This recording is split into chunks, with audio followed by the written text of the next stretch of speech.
Let's begin as usual with the prayer. Om.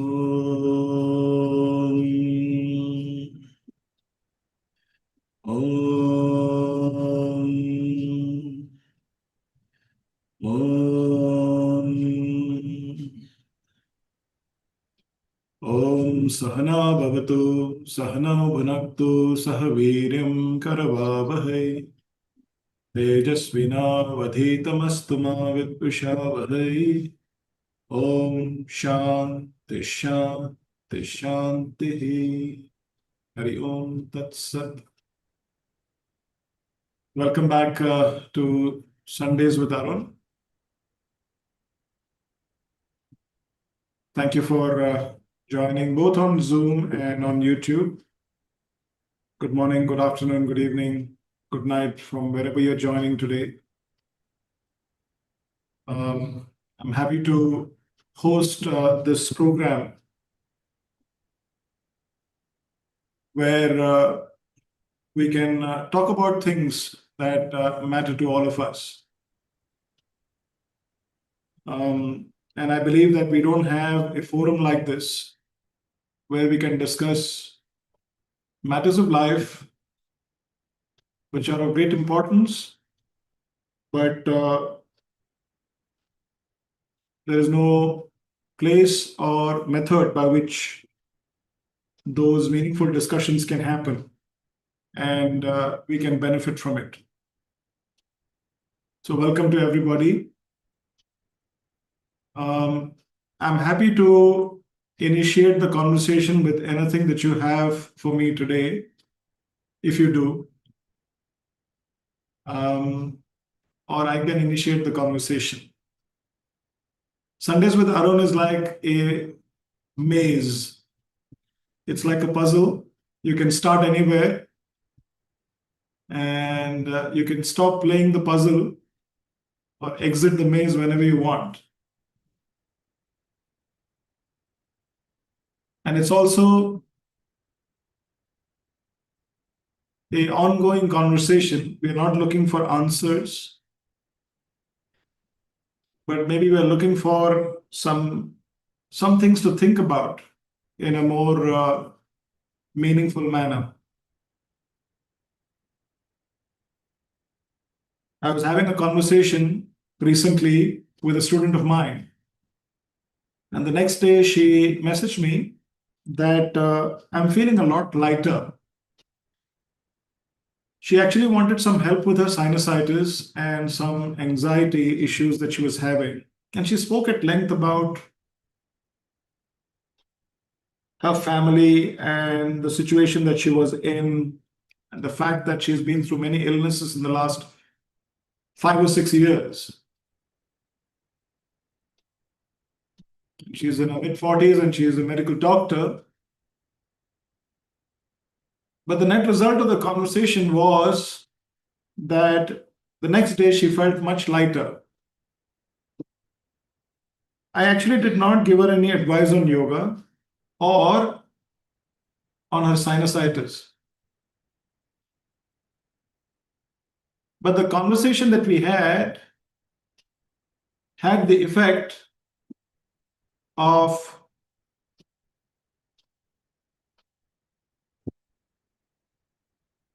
an experience of lightness. How many of us today who are in this forum Sundays with Arun, how many of us want to feel lighter? On Zoom, you can raise your hands.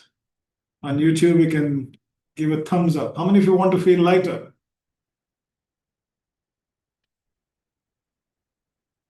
You know, gravity is always pressing us down. Gravity.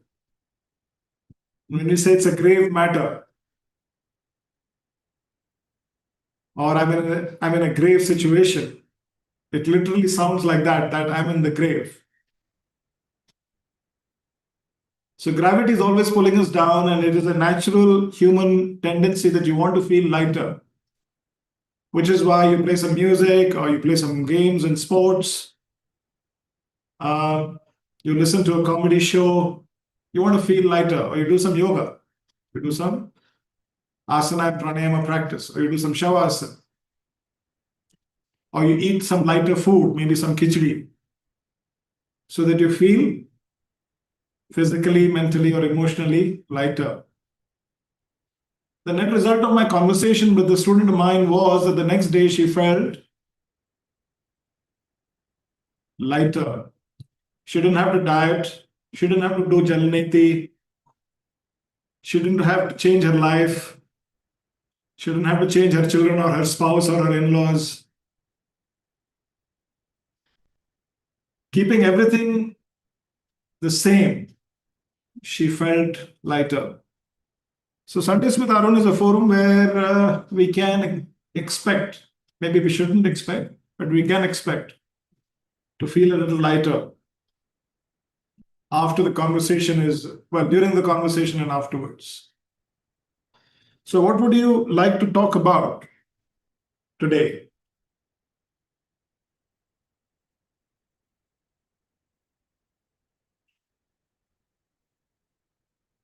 So one of us here in the room, Anuradha, has sent me a list of questions. I'll read them out, by the way, just for the fun of it.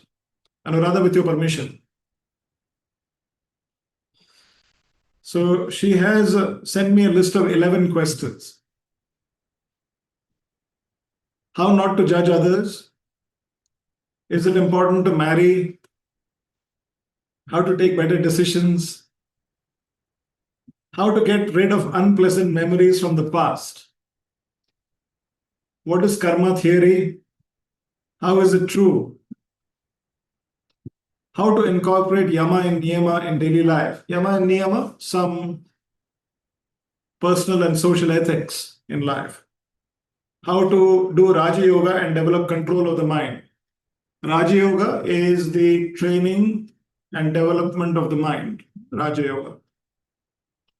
Is it important to have meaning and purpose in life? How to earn and save money ethically. It's very important. She says how to earn and save money ethically. How to take care of elderly people. I have a lot of elderly people at home, and the generation gap is for real.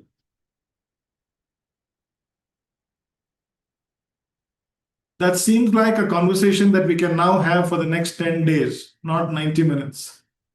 And rather, there are a lot of questions. Huh?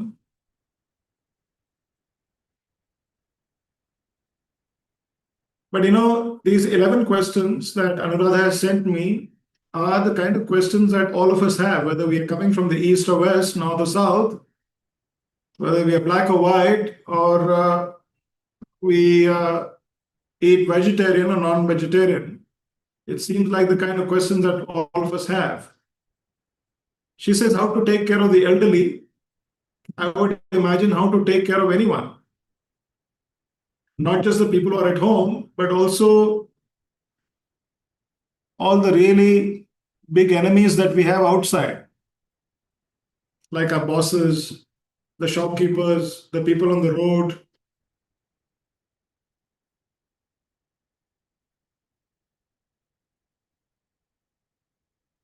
How to take better decisions. Isn't that a question that we all have?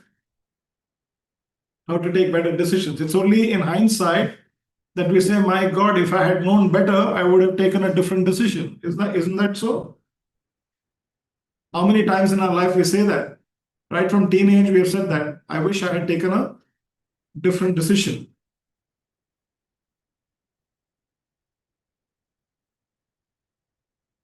And Geeta has a question here.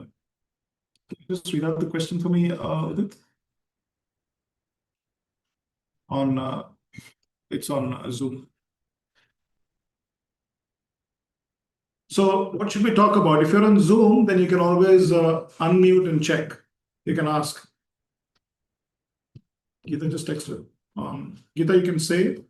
Yeah, I have just mentioned that about food habits and how to inculcate good habits. Because we just keep on taking toxins, and we know also we are taking it, then also means I am not able to inculcate good habits about food. Yes, the temptations are many. Hmm.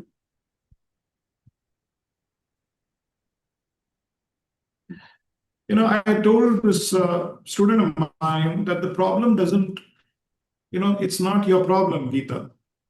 And Anuradha has so many questions. It's not Anuradha's problem that she has so many questions currently. We went to school and college, and I want to talk about that a little bit today. And your parents went to school and college, and their parents went to school and college. Correct me if I'm wrong, but we all had some kind of education. So the problem begins long before we were born. For example, I don't know about you, but in my school and in my college, they taught me various very important matters. For example, how to get through my examinations. This is one very important matter, that how to get through in my examinations. This took a large part of my consciousness in school and college. Correct me if I'm wrong, but some of you also went through the same process, that you spend the whole year thinking, how will I get through my exams? Yes or no? The whole purpose of going to school was to get to the next class, and the next class, and the next class. Is that not so? Was it to learn something that you went to school, or you wanted to get through till the 12th and then get into college and then get to a job? Am I wrong in suggesting that a 13, 14, 15-year-old person can cook, can manufacture, can write accounts, can transact cash? Correct me if I'm wrong, but a 13, 14, 15-year-old can do all these things or not? Yes or no? Provide first aid, be a nurse to somebody who's not keeping well. I believe that a 13, 12-year-old can be a yoga teacher as well. Bhavna's daughter graduated. Bhavna is in the Zoom room today. Her daughter graduated recently. She's 12 years old as a yoga teacher. And I have to tell you that she teaches yoga as good as any one of us, any one of the adults. How come we have to wait for 15 years to get to a job, Anuradha? And even after 15 years of study, we don't seem to be ready for a job because the boss says, you don't seem to have the skills that I need.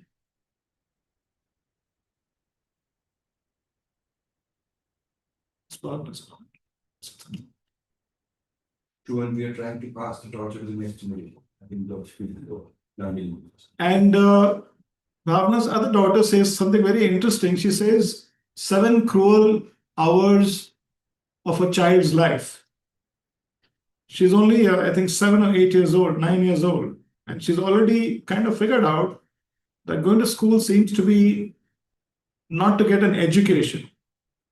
Going to school is to get indoctrinated into learning some skills which may or may not benefit us. I know that this is controversial, but if you think about it a little bit, then maybe my point of view, my personal point of view, I can communicate with you. That going to school is a burden. Because the kind of school that we are talking about teaches us chemistry and physics and biology. It teaches us history and civics and geography. It doesn't teach us cooking. It doesn't teach us gardening. It doesn't teach us how to cultivate a field. It doesn't teach us how to eat properly. It doesn't teach us anything about health, for example. I might be told in the biology class, looking at the anatomy of a frog, that there is a stomach and there are intestines. But there is no study of Ayurveda, there is no study of naturopathy, there is no study of yoga, there is no study of Vedanta, there is no study of the religious texts. There is no philosophy in school. There is no philosophy in college. There is no subject called elderly people. In school, there is no subject how to take care of elderly people. There is no formal subject called how to take care of a child. There is no subject called what to do when you're pregnant. For 9 months, there is going to be a time when you marry and then you want to have a family and you get pregnant. There is no subject called pregnancy. How is the couple supposed to know what to expect when the wife is expecting? But we do know chemistry, we do know biology, we do know history, we do know civics, we do know art maybe from our elective subjects. Unfortunately, none of these subjects are relevant when your wife is pregnant.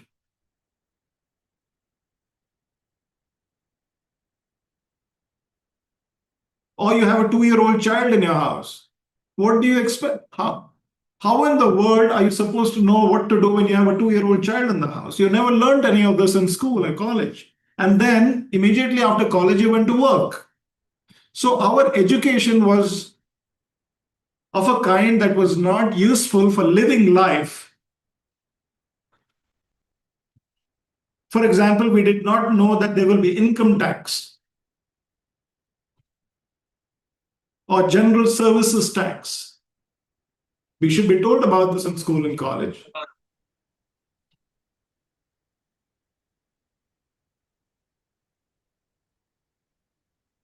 So when we get to a situation of conflict, for example, there is no subject called mother or mother-in-law. How are we supposed to learn about a mother or a mother-in-law if we don't have a subject like that? And we are studying, for example, history. There was somebody called Genghis Khan. There was somebody called Christopher Columbus. Why would we want to know that in 2025?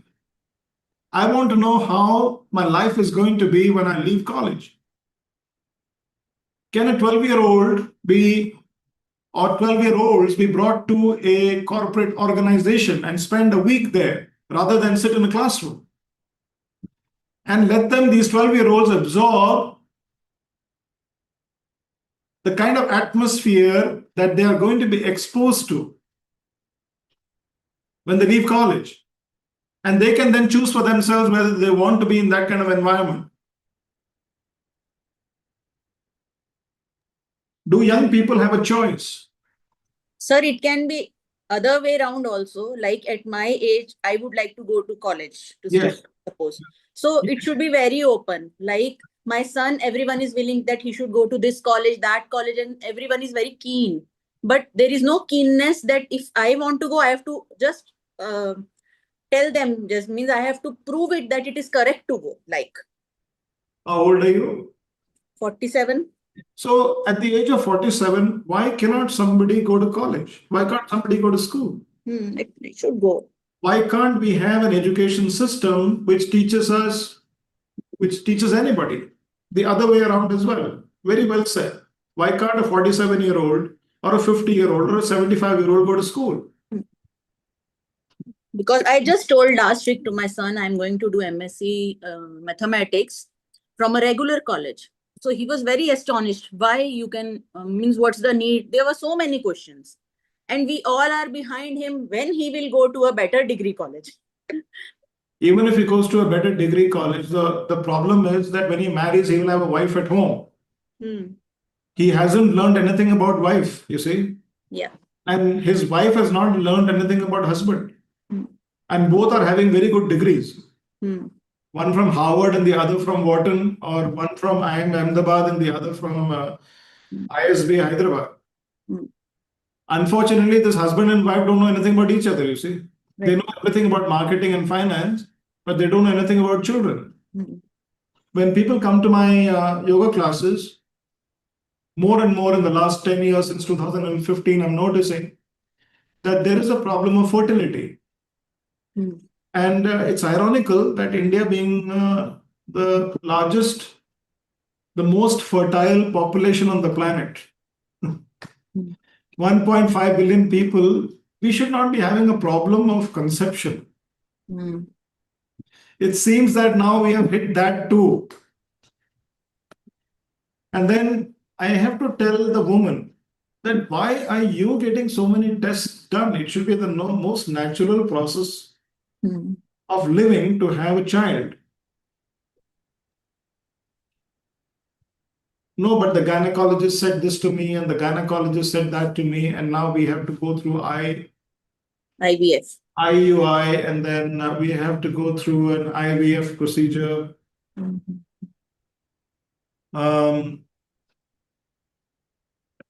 And then I say, what about the man? I mean, the man is exempted from this conception. You're going to conceive on your own, along with your gynecologist. Is that the deal? Like you and your gynecologist are going to conceive? Hmm. Where is the other, the other element? I thought a man was needed for conception. Hmm. Actually, now more and more the men are also not required. I was noticing that many people want to conceive. I know that there's somebody in the room today who wants to conceive without having like a partner, but that's another matter altogether. I'm saying that if you are like a couple, a husband and wife, or a partner, two partners, and you're like 30, 35 years old, you want to have a child, then the man also needs to go through a certain process by which the conception can happen. And it is my experience of being with couples over the last 10 years that I am right.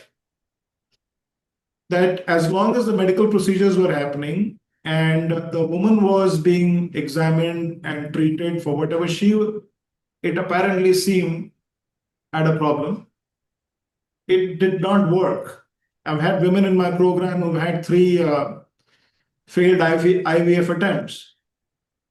And they came to the yoga program, the couple, and it's not one, many of the couples, and they conceived. I insisted that the man also needs to come to the yoga program. And they conceived. Now we have children running around who are 6 years old, 5 years old, 7 years old from our yoga programs because of what they did in the yoga classes. Obviously, our education about our own health, about our own biology, about who we are as far as our relationships are concerned is very incomplete. And like you rightly said, you and me, we should also be able to go back to college whenever we want. A formal college, and definitely not that something that teaches us only artificial intelligence. It also teaches us something about our own intelligence, not just artificial intelligence, but the intelligence that created artificial intelligence in the first place.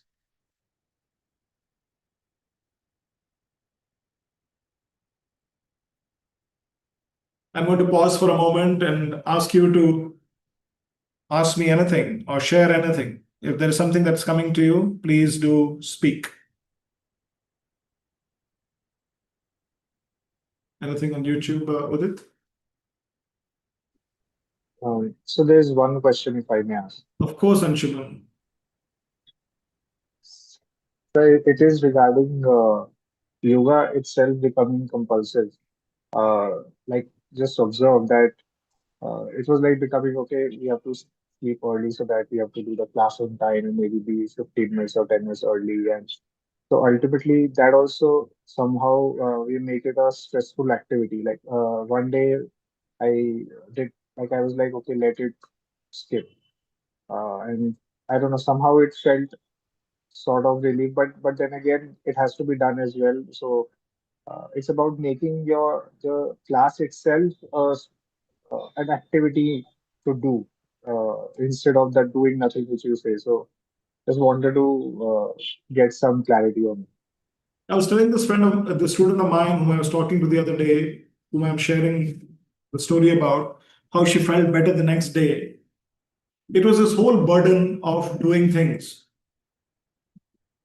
Um, Especially if you have feminine energy, and feminine energy, like female is a nurturer, is a gatherer, is a builder, and needs to do something to see results.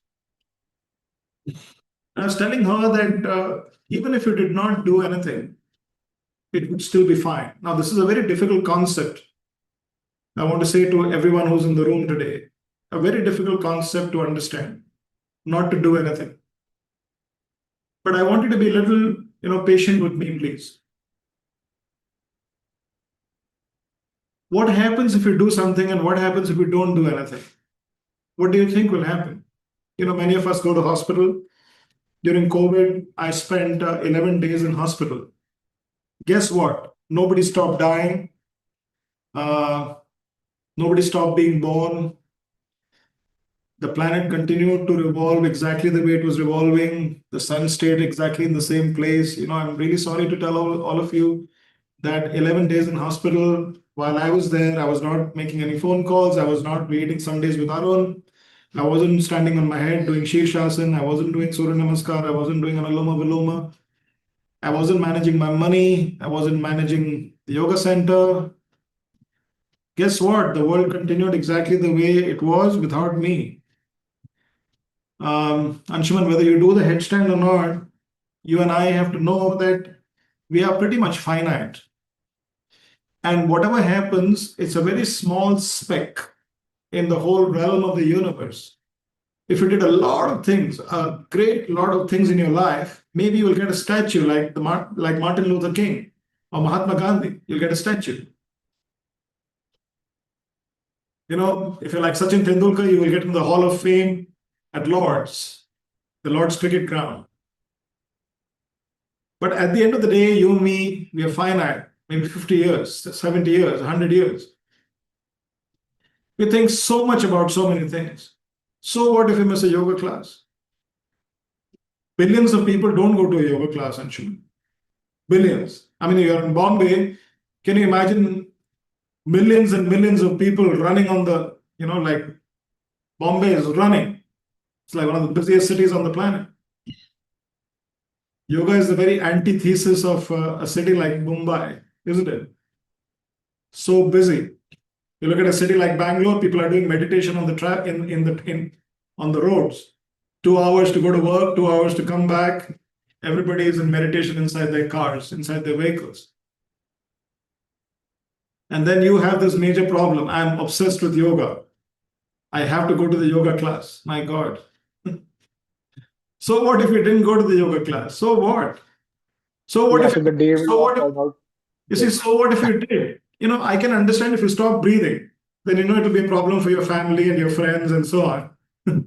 I mean, you wouldn't have any problem anymore, but it'll be a real problem for other people who love you so much.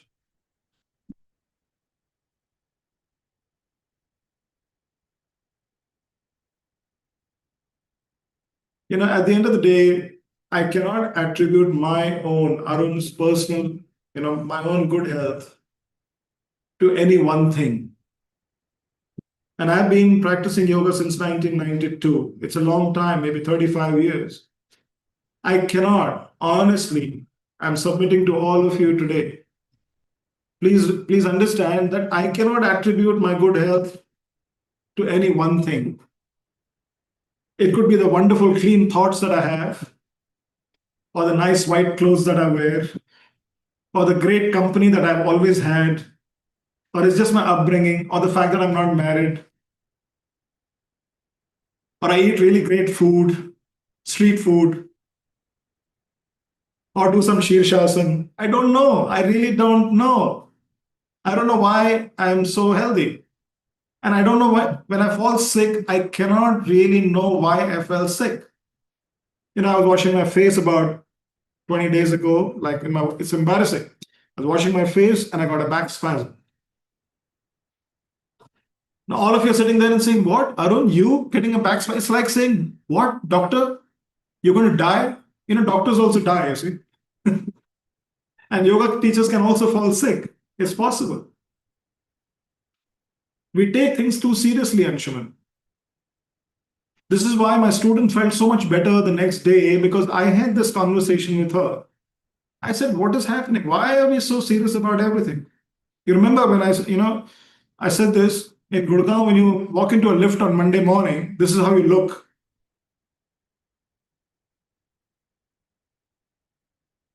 Monday morning lift, everybody is looking like this inside the lift. Nobody's looking at each other. They are so scared, so serious. If you smile, people will think, why is he smiling? Have I got something on my nose?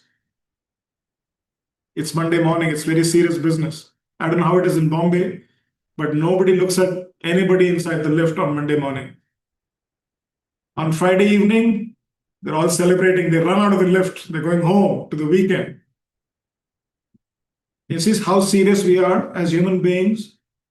How does it matter if you go to a yoga class or you don't? At the end of the day, you have to believe what you have to believe, that maybe going to a yoga class keeps you sane. In a way, it's true, isn't it? For 1 hour, you cannot commit any insanity on other people because you are on your yoga mat and the teacher is, saying inhale and right leg forward, exhale, right leg forward, whatever he's saying. For that 1 hour, you cannot commit any insanity on other people because you're trapped on your yoga mat. You can't use a mobile phone either, you see. And surprisingly, guess what? Nobody can commit insanity on you because you are unavailable. So this is a very good thing. We have 1 hour of asylum from all the insanity. Maybe that is very helpful, and maybe you should go to a yoga class just for that. Bharti ho jao. Admit yourself in the asylum of the yoga class for 1 hour. Of course, there is a science, Anshuman. Of course, there is a need to develop a habit. And Patanjali says yama and niyama. The 5 yamas and the 5 niyamas, the personal and social ethics, are critical to human living. We'll come to that in a moment, but I want to explode the myth that we can get easily addicted to habits. Anuradha mentions that in one of her questions. And one of my students was asking the same question, that how do you not distract yourself? How do you not get distracted? Every day there are so many distractions. Geeta was just mentioning about food, but one of my students also said this, that how do you not distract yourself, like from everything in your daily life? So habits are necessary, patterns are necessary. At the same time, yes, Bhavna, you're right. Any work that you do without distractions is therapeutic. I agree with you completely, for sure. जिस चीज में अंशुमन मन लग जाए वो धन है. मन लग जाए वो धन है. धन में मन लग जाए तो भी धन है. And this only a Marwadi or a Baniya can understand. We must do things which make us happy. If you feel happy going to a yoga class, nothing better than that. But if you feel compelled to do so, then it is a burden. Then it becomes heavy. Then it becomes something which is grave. It is gravity. If you can do something effortlessly and it gives you happiness, being involved, then definitely there is a reason for you to do it. I'm going to again pause for you to kind of absorb, and then maybe you can talk, you can just share, you can ask some questions. Anything on YouTube? Do this. So from YouTube, any questions you can, or even share some observations, some comments. I spoke about education. I'm going to talk about it a little more. So Lynette had as an observation on education. She said we were supposed to learn life skills from our extended families. School could supplement these subjects. There is much to be done to improve formal education. It has become mindless and unintegrated. Yes. A lot of education is pretty much redundant. I don't know how it is in foreign countries. But definitely in India, and we're talking about 1.5 billion people. It's a lot of people in this world. who are going through an education system that I personally believe is not only hopeless, but it's also detrimental. It stops us from being creative and fulfilled. It does not access our inner potential.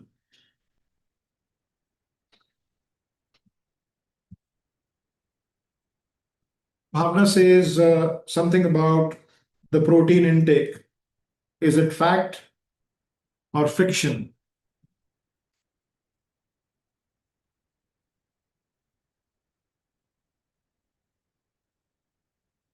So, in my conversations with you, and even before, many of you, we have met one to one, we have also attended my seminars.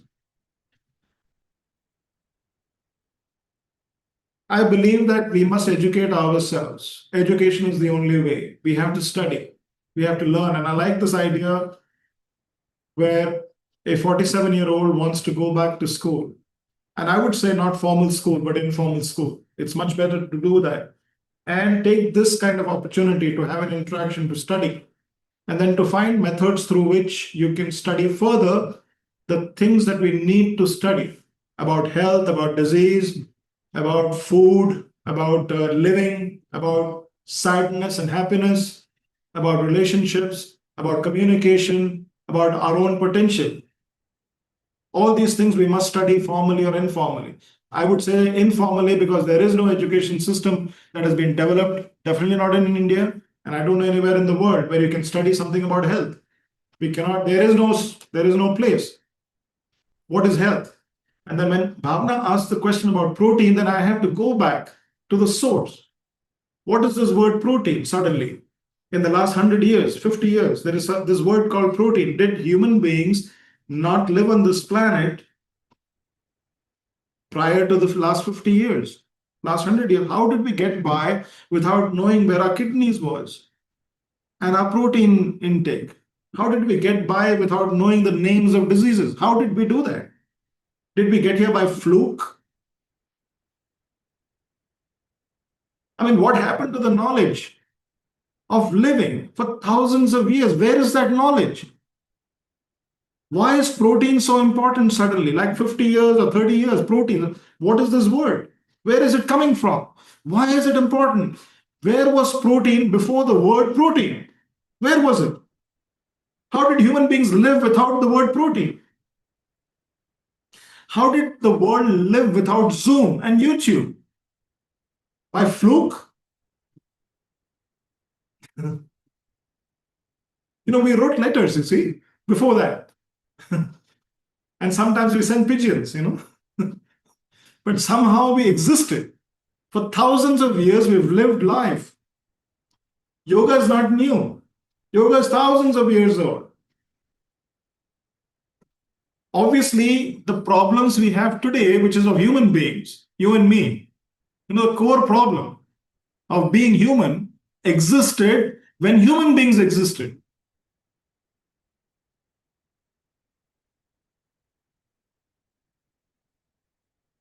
My father's younger sister is 95 years old. She has never heard the word protein. She's 95 years old. Bhavna, how do we challenge her now? How will the modern world look at her and then discuss her? How is the modern world going to discuss that? That how did my aunt, my father's younger sister, get to be 95 years old without knowing the word protein? How did she get here? Why don't we give her a call, all of us? Why don't you call all the people in your life who are 95 years old and ask them, do you know the word protein? Then we'll know whether this is fact or fiction. All of us have people who are over 90 in our lives. How did they get there without knowing protein? Because I'm sure when they were younger, when they were 40 years old or 50 years old, they did not have the word protein in their lives. Now, even a 70-year-old woman is trying to say to me, but I think I need more protein. Poor woman, now she is using Instagram, you see. What can I do? She's using Facebook. What can I do? If she's not using Facebook or Instagram, guess what? Her daughter is using it. She's 40 years old. there is no peace in the world because of protein anymore. You get what I'm saying?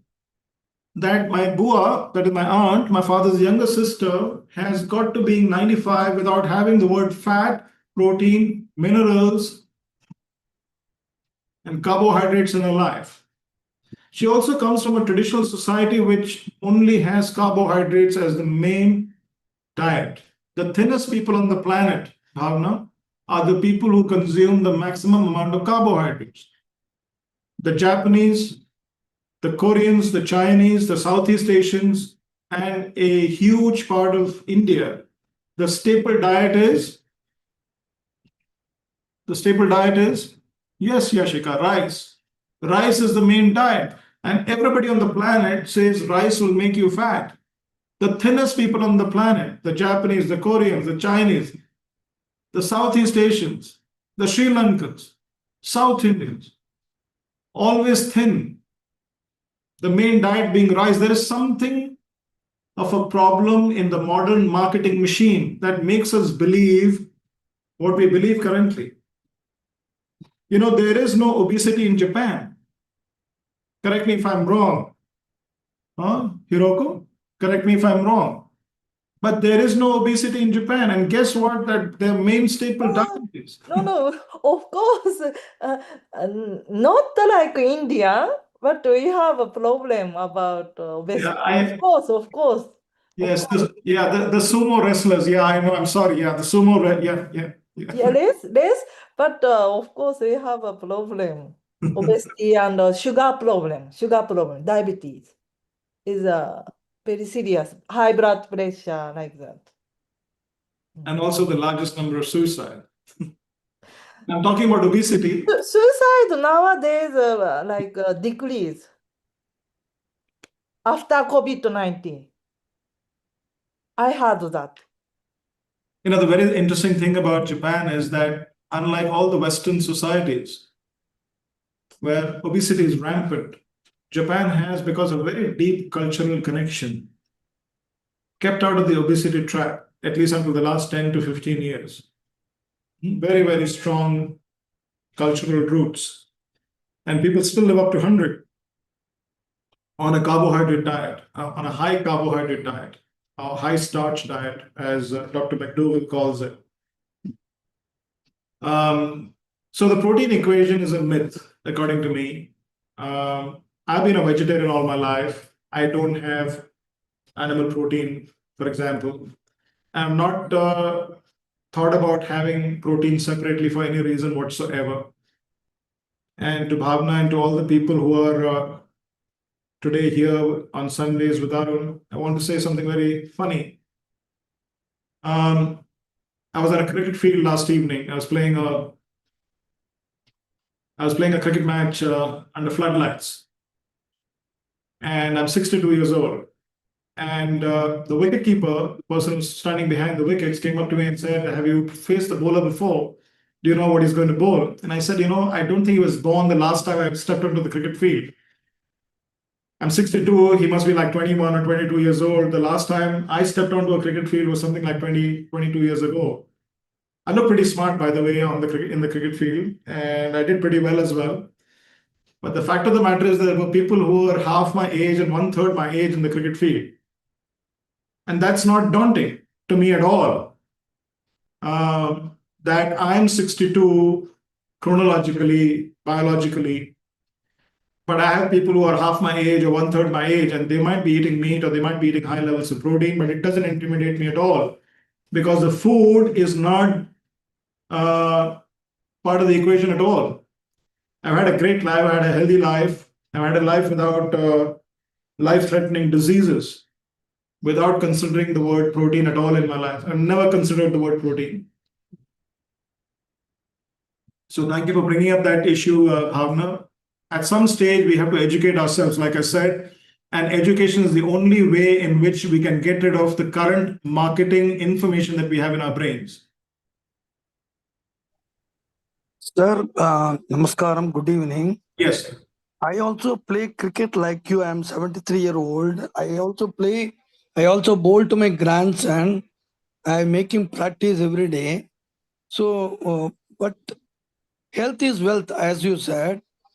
But I'm having BP and all, BP asthmatic problem and all. Who's giving you I the have- blood pressure? Let us hear about that. It's not your grandson for sure. Who's giving you the blood pressure? I Hey, was in a carry on. bank. Carry on. I'm I just pulling was your leg. carrier. Pulling your leg. Go I on. was in a bank. I was in a bank for 40 years. No wonder. Last part of my life, I Seeing was so much money, but not coming to your pocket is can be very troublesome.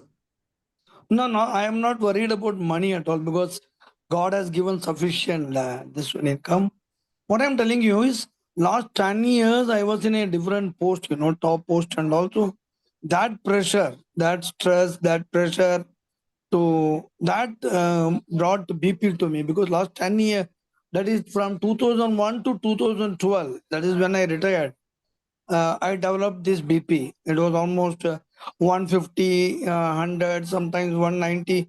Now it is stable because I've been taking Stamilo 5 mg, Telma and all. It is stable now.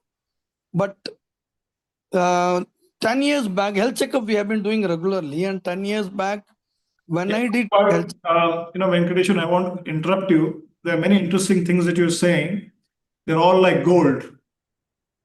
Something very interesting about people from South India. Unlike, people in Gurgaon, when they go into the lift on Monday, they are very serious looking. People in the South are always serious. It's not only on Monday. They're serious 24 hours of the day. Can't joke with them, actually. You can't pull their leg. They will say, no, that's not it. Okay, go on, Venkateswaran. By the way, you don't go for a health checkup, you go for a disease checkup. There's nothing called a health checkup. If you came to me, then we will check the health. But if you are talking about your health checkup, actually you should change the word because your brain has been indoctrinated to believe that it is a health checkup. It is not a health checkup, it is a disease checkup. Sundays with Arun is really meant to penetrate your seriousness because you're so serious about everything that you don't know that you are talking whatever you have been told to talk.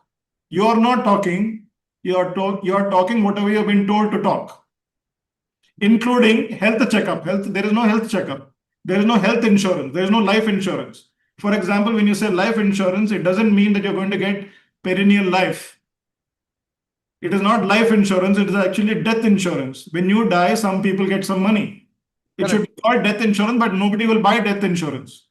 That is why they call it very nicely life insurance. Nobody will call it disease insurance because, and then, Venkateshan, you're saying my blood pressure is normal. It is not normal. It is abnormal. It has been hidden by some medicine that you have been given so that you can tell me today in the forum that my blood pressure is now under control. Actually, it is not under control. The medicine is keeping it under control. You have to say my blood pressure is not normal if I don't take medicine. That's what you have to say. Now, now complete what you're saying. now see, I've been taking blood thinner also because 10 years back when I went through TMT and all, they said positive, but I said no. Then I had a second opinion. They said you are perfectly all right because I did stress echo also test that became negative. What is the So question? I've been taking blood thinner for the last 10 years. Yes. So I think all these are keeping me in a good health. I cannot say it's a good health. Of course, I've been So active. I'm interrupting you again. What you went to figure out is not anything related to your health. You went to find out more how ill you are, how unwell you are. That is what they said. Did they tell you how to be well? Yeah, After finding the findings, did they tell you how to get off the medicines and how to be well? correct. Did they say that? That now, Mr. Venkateshan, you have come here. We have found 17 things which are wrong with you. Now do these 17 things which we are telling you and you will be well. Don't ever come back. Did they say that? No. They never said like that. That's what I'm trying to tell you, Venkateswaran, that start becoming less blind. Start removing the spectacles. Start hearing things which you have not heard before. That you can be well. You don't have to have a health checkup. Actually, it's a disease checkup. Since they did not find any problem with your heart, there's no reason for you to take a blood thinner. And if you did the things that reduced your blood pressure, then you don't need to take a blood pressure tablet either. Oh, how to avoid this only I want. Actually, I wanted to meet you once. That is the education that we need. That is the education that we need. That education is missing. That is what I'm trying to tell you in this entire conversation Sunday with Arun. What is to be understood is that we don't have the education that we needed in school and college. Correct. That is why at the age of 73, you have to struggle with your health. So if you listen carefully to this conversation, you will soon start connecting with what is really required for Venkateshwaran at this age. That you can be disease-free and you can be medicine-free and you can be normal.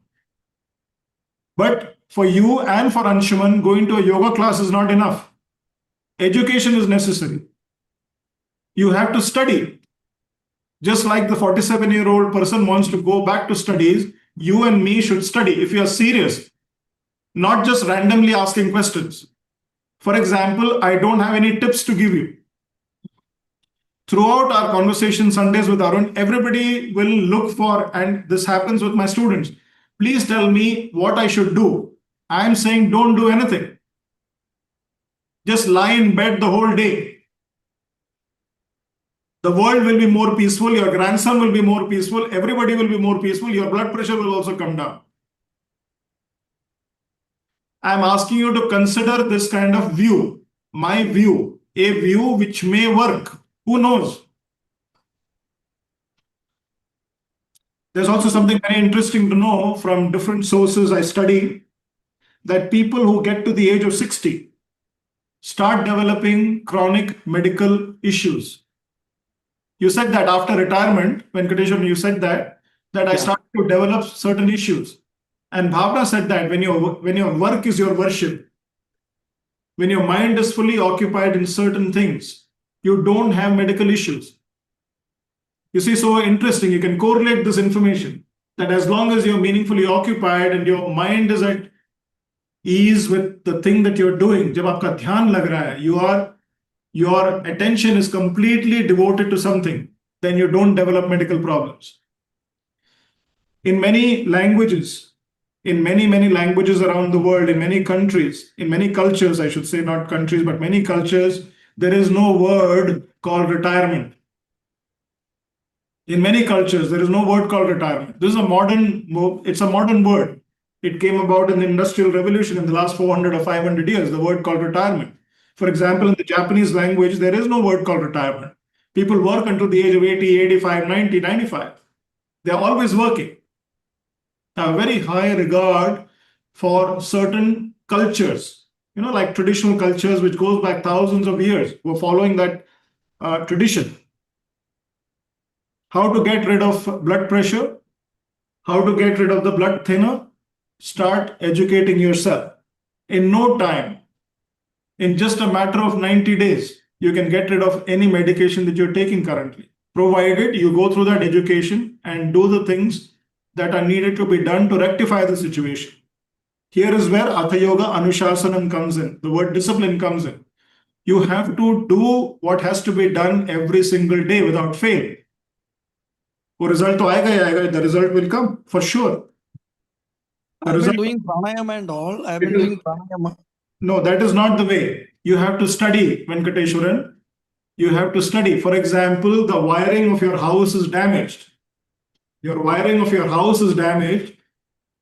When 220 volts are coming through the damaged wires, will it provide proper electricity or not? Yes or no? It will not provide. That's right. Pranayama is the electricity. Nobody has educated you or me that pranayama is like the electrical current. The body is damaged. Why are you doing pranayama? First, you have to strengthen the body, the wiring, so that the electricity can pass through the body. Are you understanding? Yeah. Without understanding, action will produce no result. Okay. Sundays with Arun is very difficult. The responsibility of getting better now is in your hands, not in your doctor's hands, not in your medicine's hands. I always say that there are no bad patients and there are no bad, no, sorry, I should say that again. There are no bad doctors and no bad yoga teachers. There are only bad students and bad patients. Thank you for your advice. I'm saying that if you spend just 90 days, Venkateshwar, doing the right thing, just because Baba Ramdev is talking about pranayam doesn't mean that Venkateshwaran's health will improve. You have to study the Yoga Sutras to understand how to practice pranayam. When you practice pranayama, before that there is yama, niyama, and asana. You have to do yama, you have to do niyama, then you have to do asana. Only then you can do pranayama. But it seems that your blood pressure and the factors affecting your heart will go away by practicing pranayama. This correlation is not correct. Are you with me so far? That by doing yoga, you may not be able to get rid of your medical problems because the medical problems did not come up because you were not practicing yoga. And millions of people around the world, including my aunt, my father's younger sister, she is not doing any pranayama. It can be very confusing. But she is 95 and she is not concerned about protein and she has rice all the time, 3 times a day. She also has coffee about 15 times a day and she enjoys good health. She doesn't have blood pressure and she doesn't have blood thinners. And people in Japan eat a lot of fish and they also have good health. And people in the Scandinavian countries eat a lot of meat and they also have good health. It can be very confusing to learn about life because we never had this education in school. We never had this education in college. To study this is very interesting. So thank you for raising that point. And you can speak to me separately for a protocol. How to get rid of medicines. I am at Gurgaon. I can come and meet you anytime. Or Why you want to meet me? Achha. How much time does the Prime Minister have? You tell me. If everybody wanted to go and meet him, what will he say? Yeah, you can definitely come, Venkatesh. Anytime, you just message me and you come and meet me. I'm happy to meet. Anytime. I'll come. Thank you very much for your advice. Thank you. Let me see. Are you serious only on Mondays or you're serious like all South Indians on all the 7 days? You live in Gurgaon, you said you should be serious only on Monday morning. No, I didn't get you. What exactly Okay. want to say? Okay, everybody who's in the room. How do human beings laugh? Everybody, come on, let's see how you laugh.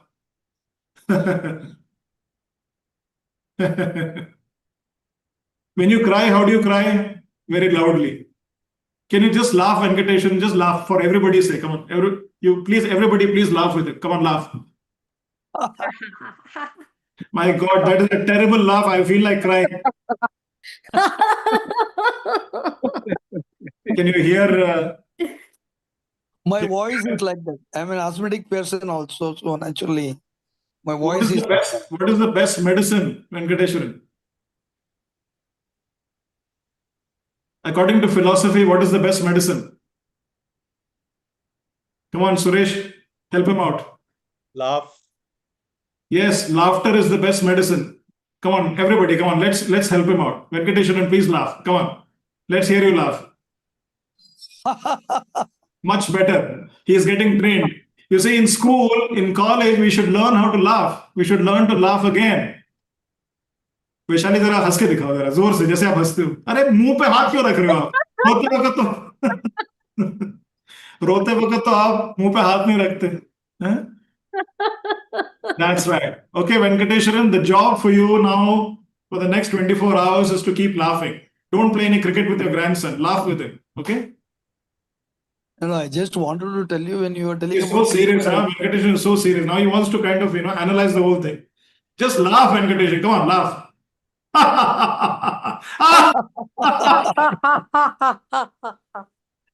So nice one. Yes, thank you. Very good. Wonderful. Thank you. God bless you. Yes. Anybody else would like to?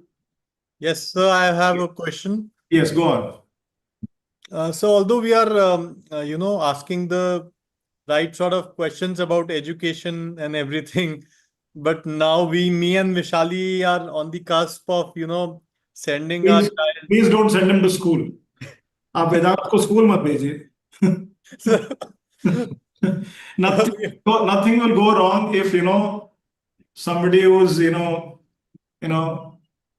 with the least amount of education can become a prime minister. I'm sure that your son can do well in business as well as in sport and in other activities of life without getting any formal so-called education.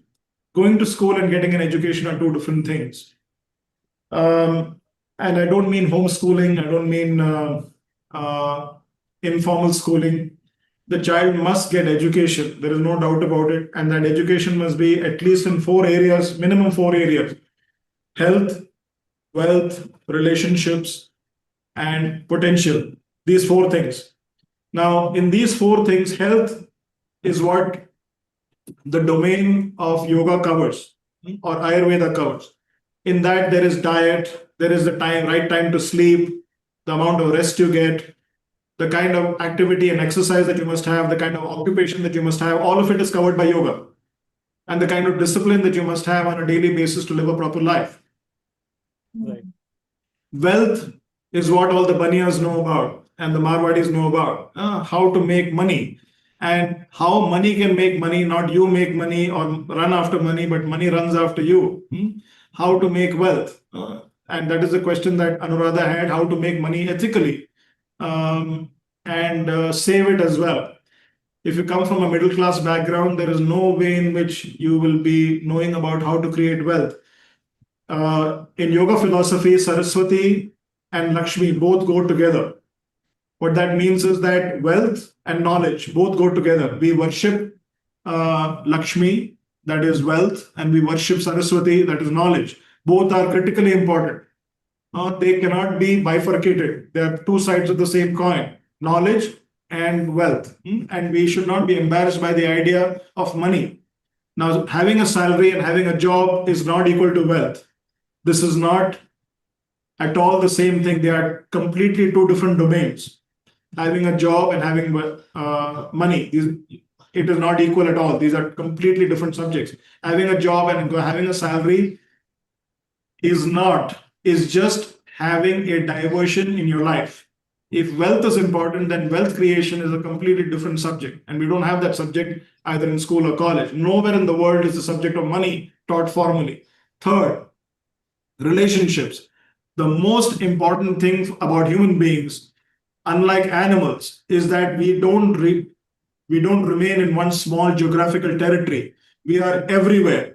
And if we have to be successful as human beings, then we have to interact. And to interact, we have to interact with other beings, other human beings. And we have no subject, formal subject of learning this anywhere. We don't learn about relationships anywhere.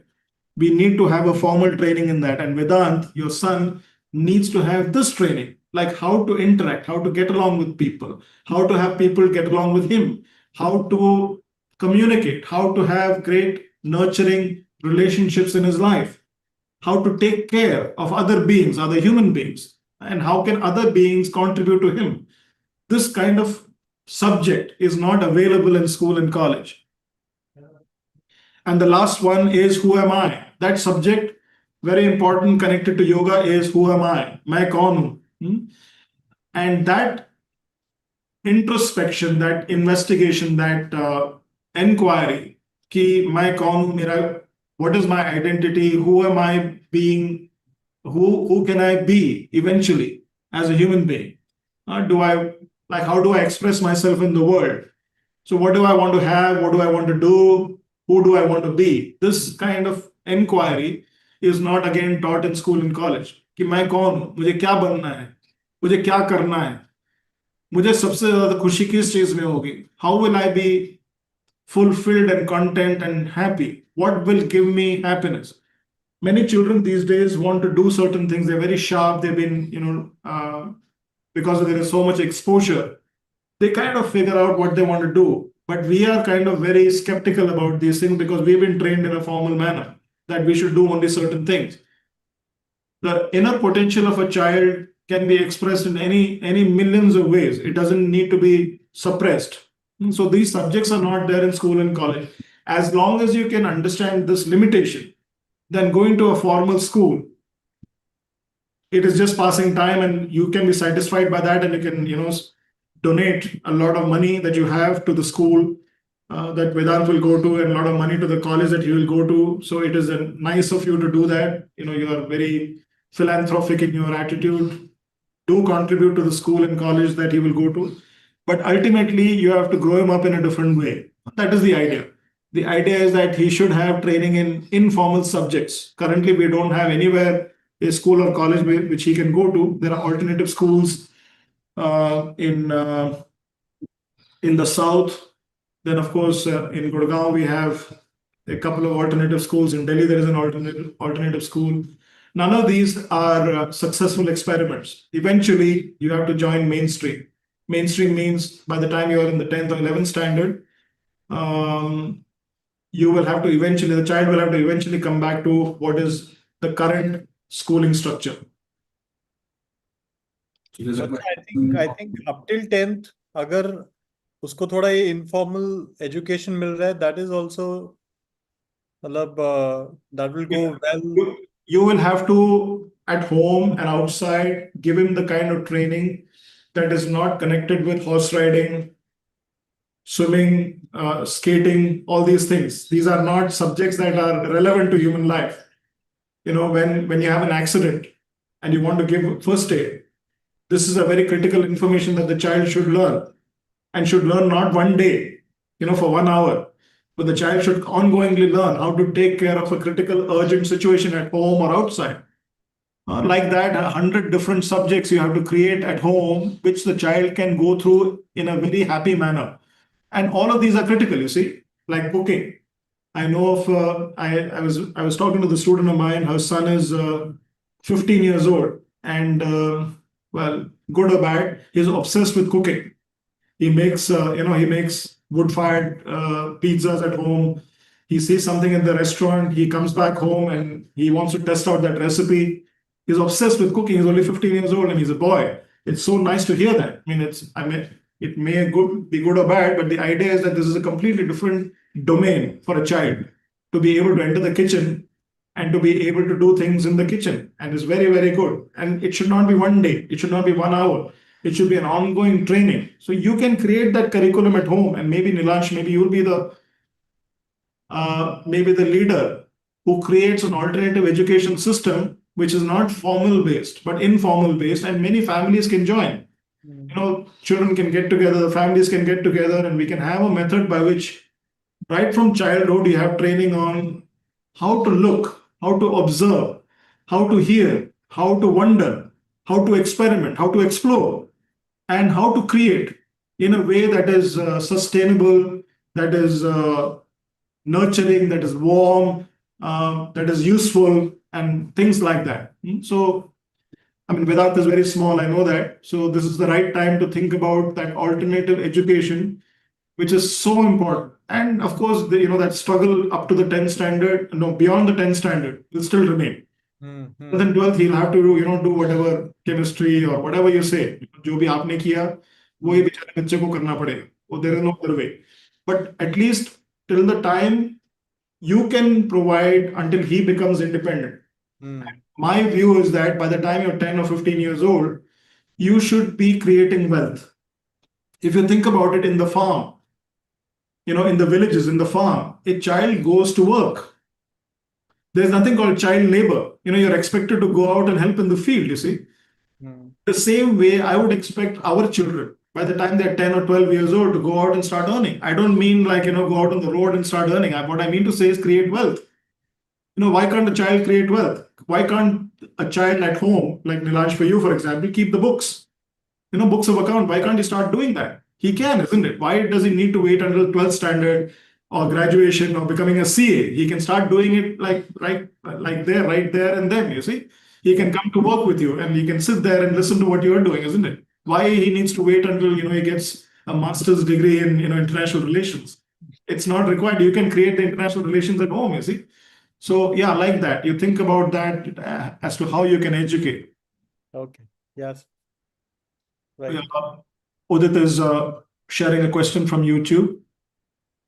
So what's the difference between creating wealth and having a salaried income? What's the difference between creating wealth and having a salaried income?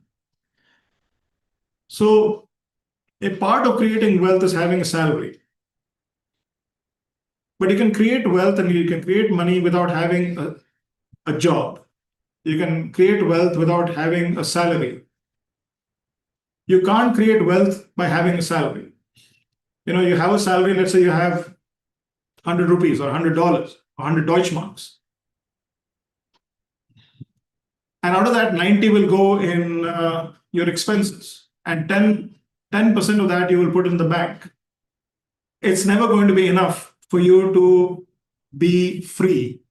You cannot have what is called passive income by earning a salary.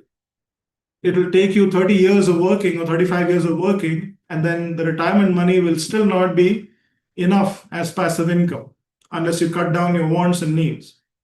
On the other hand, wealth is reaching a threshold of income where you don't need to work for a living. You don't need to work to be alive. The money takes care of the money. You don't take care of the money takes care of the money. And you can do things as a human being, as if you're being sponsored, as if you're being funded by somewhere else, as if you have a startup. But your passive income is because you created wealth enough for you to be going out there and taking care of things. You can take care of animals, you can take care of human beings, you can take care of the environment, and you can take care of the planet. This you can't do on a salary. You can only do that by having passive income. Passive income means you're having enough money coming to the bank every day, every week, every month, so that you can be free from the understanding that you need to go to work to get some money in the bank. It's like a blue-collar worker, a laborer, has to physically himself go to the factory every day for him to earn the money to buy the groceries.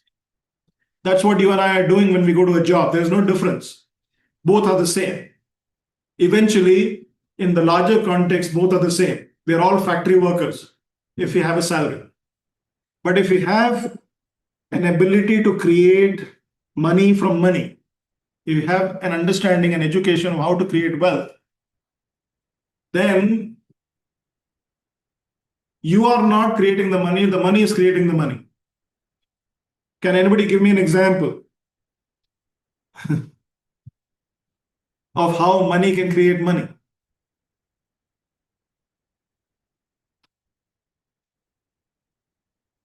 You don't do the work, the money does the work. Purchasing land. Purchasing land, that's correct. One of them. In a way, it could be a liability as well, but in a broad sense, purchasing real estate. Let's say you buy a flat. If you have some way of, you got lucky, you got a lottery ticket, you won the lottery ticket and you went and bought a flat and then you gave it on rent. Now, guess what is happening? You're going to say, where am I going to get the lottery ticket from? I'm just saying, hypothetically, if you had a flat, if you had a house, which you can give on rent, then you will get a passive income for which you don't have to do any work, except, of course, chase the tenant every month. You have to say, okay, it's the first of the month, give me the money. Then you don't have to go to work. No, the flat is doing the work, the house is doing the work. Yes, Hiroko, that's not, we're not talking about whether you're happy with your salary or not, and we're not talking about whether you're lucky or not. We're just saying that there's a difference between having a salary and having wealth. And our education tells us that, of course, we need to have a job, to have a salary, to have money and be happy. All these things are completely different from each other. They are not connected to each other. So that is the difference between having a job and a salary and having perennial wealth. Um, from wealth, you get passive income. From a salary, you get from a job, you get a limited salary. That salary can go away if you fall sick, if you're not keeping well, if you lose your job, if you get like laid off, then the salary comes to an end. But wealth is not like that. Wealth is perennial. Wealth continues whether you're there or not, whether you're well or unwell, whether you're alive or dead. Wealth continues. And that is the difference between knowing about wealth and knowing about the salary. They're two completely different things. Thank you for asking that question. Yes, thank you, Hiro. Anything else you would like to share or ask? I'm pausing for a moment.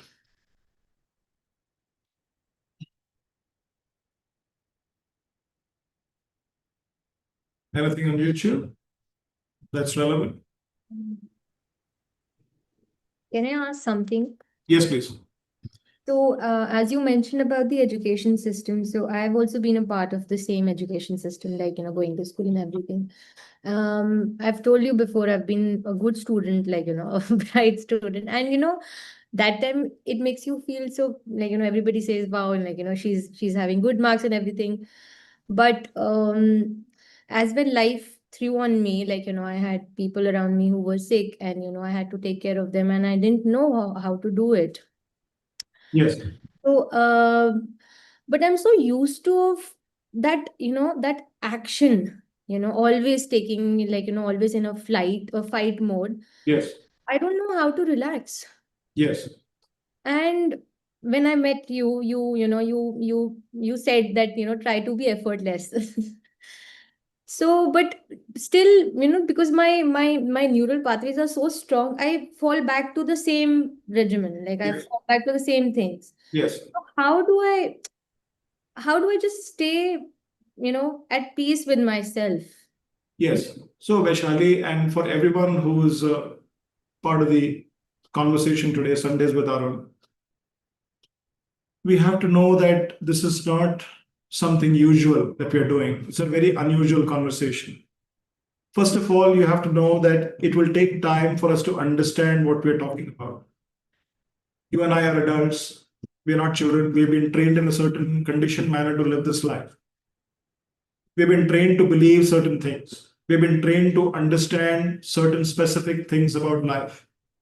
Until the year 1699, the Western world believed that the sun was revolving around the earth. This was what the truth was for the world. Now, Vaishali, that the sun was going around the earth was stationary. And in the year 1599, an inquiry was held because somebody suggested that actually the earth is not stationary, the sun is stationary. Now, Vaishali, how do you prove to Vedant when you take him to the terrace and you want to prove it to him that the sun is not moving? How will you prove it to him? You cannot prove it to him. There is no method by which a mother can prove to a child standing on the terrace that the sun is not moving. The sun is moving. You can see the sun moving. The evidence is saying that the sun is moving. Even in the year 2025, the evidence is clearly showing that the sun is moving. That means the viewpoint that you and I have, Vishali, is very clear. It has been told to us that the sun is moving, and our belief system is that the sun is moving. Now, if I, as Galileo, come and tell you that the sun is not moving, you will consider me to be mad. I'm suggesting something very strong. It is not possible for you to put brakes. Because since childhood and since your parents' childhood and since your grandparents' childhood, the only way of living is to keep running. That is what you and I have been told to believe, that unless you run, you will get trampled over. But a cow is not running. A tortoise is not running. A tiger is not running. A monkey is not running. And you and me, we went to, the best schools and colleges in the world and the medical schools and God only knows what all, and we don't know how to live our lives. We can't be still. We can't stop. We can't rest. It will take time for you and me to understand this viewpoint. I was talking to Dimpy's mother today. Dimpy's in the room. Her mother is 80 years old, and she's one of my students. And I like her a lot because she kind of listens. But interestingly, when I met her the first time, she had escaped from hospital and come straight to my house. I don't know how that happened, by some strange coincidence. Like Hiroko said, you've got to be lucky. I agree. You got to be lucky. Luck plays a very important role in our lives. If you were born in Iran or in Israel in 2025, it's unlucky. This is what I believe. And if you have to be lucky to be born in a certain way, in a certain country, in a certain culture, in a certain way. And Dimpy's mother got lucky in 2019 September. She ran away from hospital and they both came home to me. And that day I told her one thing, between you and me, we need to have grace as well. You need to have somebody, there has to be some wisdom. I am a human being, you're a human being. Why would you want to believe me? And you're 74 years old. You've lived your life. Why would you want to believe something? I told her, you can be well, you don't need to go through surgery. They literally came out of a surgeon's table in hospital. From Gangaram, they ran away. She was supposed to have a heart surgery, and Dimpy is in the room. I spoke to her mother today. She hasn't had that surgery. 6 years on, she hasn't had that surgery. Now, Venkateshwaran, this should be very gratifying for you to know that her mother is well. And she repeated my dialogue 6 years ago to me. She said, you said that between the two of us, there needs to be grace as well. Which means, Vaishali, between you and me, you need to know that there is something we don't know. That somebody has to guide us. And maybe the things we already know may be the reason why we feel so frustrated and discontented. And maybe there is another way. There is a better way that human beings can have of living life itself, of taking the foot off the accelerator. Why should it be constantly doing something? A tortoise is not doing anything. It lives up to 200 years. An elephant is not doing much and it lives up to 100 years or something. I don't know how much. And a dog lies around all day long. The people whom all of you who have pets, the dog. The dog is not doing cardiovascular exercise. It doesn't go to the gym. It doesn't have a Pilates instructor. It's not thinking about being vegetarian or being non-vegetarian. It has no issues of being vegan or thinking about carbohydrates or proteins. A dog just lives like a dog and it lives up to 15 years. Why can't you and me be like a dog? You know how beautiful the dog is. Totally unconditional. Just lies around. वो खाने के time पे अपना कान उठाएगा, फिर अपना कान फिर से बिठा देगा. That's all you need to do. Why would you want to be so active? I'm asking the question. I'm not asking for an answer. I'm not saying, okay, what will I do if I don't do anything? I'm not saying that. Can we think about it? Can we think about slowing down? Can we think about taking rest? What if all the world leaders, I said this in the last Sunday also, what if all the world leaders, including the head of all corporate companies, went to sleep at 2 o'clock in the afternoon for 1 hour? Everybody went to sleep. What will happen? Can we think about it? Like 1 ghante ke liye, for 1 hour, everybody went to all the corporate, all the heads, not all the engine drivers and the pilots and all, not those. The heads of companies and all the, the political, all the big wigs. 1 hour, all the prime ministers, all the presidents. What are you doing? I'm sleeping. 1 hour, 2 to 3 o'clock, everybody sleeps. What will happen? I don't know. We've never tried it. But maybe the world will become a better place. Who knows? When you wake up, you'll start taking better decisions. Who knows? Maybe we are so stressed out that we can't take the right decisions. We can't look straight.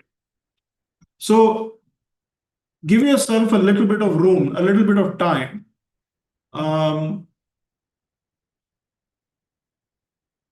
To imbibe this information.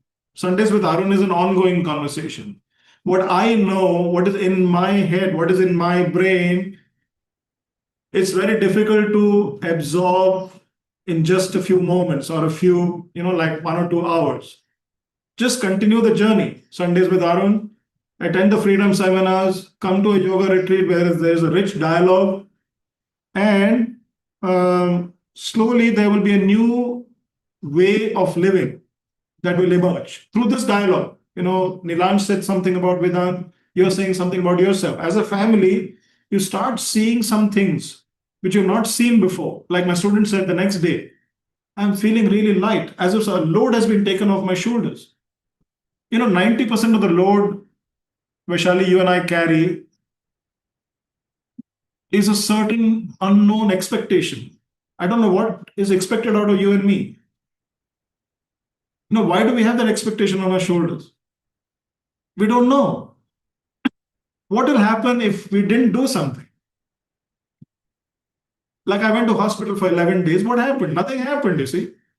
The world continued. And what will happen if I die? Or, Gandhi died and Martin Luther King died and hundreds of people have died before us. What happened? You get a statue if you're really a star performer. And if you're not a star performer, you don't get a statue. That's the only difference. If you're in the world, let's enjoy it. Why be so serious? Like the Monday morning lift, like Venkateshwara. Why don't we just have a laugh? A laugh every now and then. And let things not be completed. Let things be open. Doesn't matter. So what? So good. Thank you for checking on that. Yes, Udit? Nothing? There's something interesting that Bhavna says. Let me just get to that.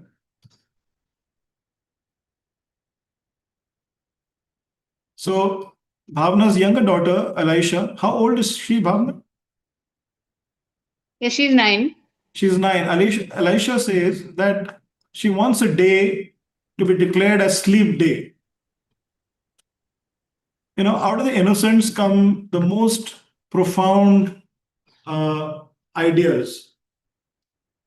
She's 9 years old. She says she needs one day to be declared as a sleep day. I'm saying only 1 hour. She's saying, let's have a day declared as sleep day. She's 9 years old. I can't say that she's wrong.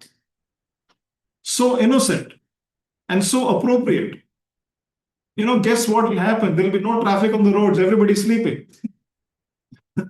No carbon footprint to manage. No planet to save. No, world running out of fuel. Everybody's sleeping. One day, everybody's sleeping. Wherever you are, you go to sleep. Whole day you have to sleep. That's your job. 24 hours. We have St. Patrick's Day, and you have Diwali, and you have Holi, and this day and that day, and Mother's Day, and Father's Day, and Child's Day. Let's have a day where we sleep. Please accept my request. Whoever makes these days, let's have a day, which Alicia says, let's have a day for sleeping. Of course, the doctors have to work for emergencies. Apart from that, everybody has to go to sleep. So it's 6:30 India time, and it's time to wind up. Since we started about a minute beyond 5 o'clock, I just want to take 60 seconds to wrap up. Is there anything that somebody wants to say? Yeah, I just wanted to share one thing. As you said that, innocence about the children. Yesterday, somebody was at our place and asking my little son, 2.5 years old, that bade hoke kya banoge? And he couldn't understand what they are asking. And then he said, bade hoke kya banoge? He said, Vedan banunga. That's right. And that is the best way to be, isn't it? Be yourself, not be somebody else. And if you train yourself too much, then you'll be somebody else, right?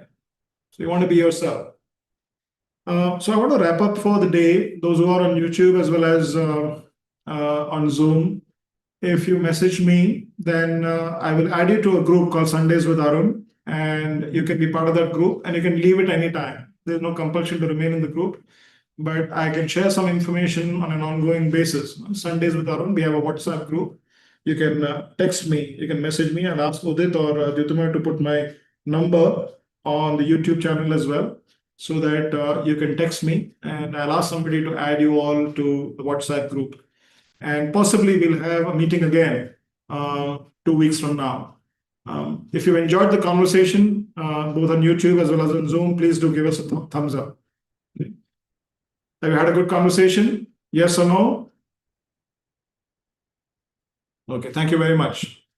Om Purnamada Purnamidam Purnat Purnamudachyate Purnasya Purnamadaya Purnameva Avashishyate Om Shanti Shanti Shanti. Hello, Sadhguru Maharaj Ki Jai. Hari Om Tat Sat. Wonderful to have you in the room today. Thank you for joining, and I'll see you soon. Thank you, sir. Thank you, everybody. Thank you. Thank you. Thank you, sir. Thank you, Thank sir. you. Thank you very much. Thank you. Goodbye to everybody. Bye bye. Wolfgang. Bye.